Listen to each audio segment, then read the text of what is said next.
문재인 한국 대통령이 유엔 총회 연설에서 종전선언 필요성을 강조하며 협조를 요청한 데 대해 미국의 전직 고위 관리들은 북한의 비핵화나 한반도 평화와 아무 관련 없는 공허한 조치가 될 것이라고 진단했습니다.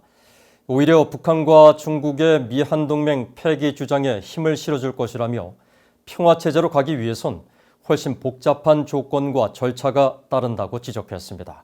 조상진 기자입니다.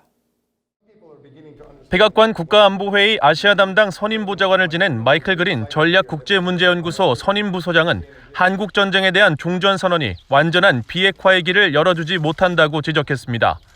그린 부소장은 한국의 문재인 대통령이 제안한 종전선언은 중국과 러시아, 북한이 유엔군 사령부와 한미연합사령부, 미한연합군사훈련을 폐기해야 한다고 주장할 수 있는 구실만 줄 뿐이라고 말했습니다.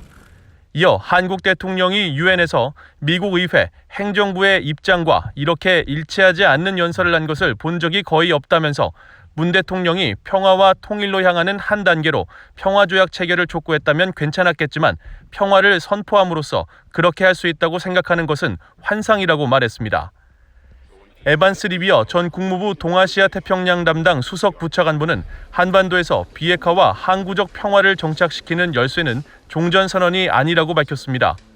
한국 전쟁을 영구히 종식시키기 위한 필요 조건은 북한 비핵화를 달성하고 지속 가능한 평화를 정착시키는 것이라면서 문 대통령이 완전히 거꾸로 알고 있는 것 같다고 지적했습니다.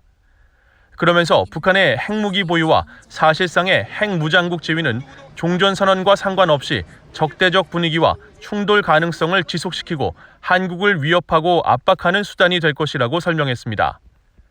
또 북한이 사실상 핵보유국으로 한국을 넘어 동아시아 지역과 미국을 위협하는 상황에서 미국이 종전에 합의할 준비가 돼 있다고 보지 않는다면서 북한의 목표는 전쟁 종식에 있는 것이 아니라 미한 동맹을 종식하고 북한에 대한 미국의 무력 사용 가능성을 제거하는 것이라고 강조했습니다.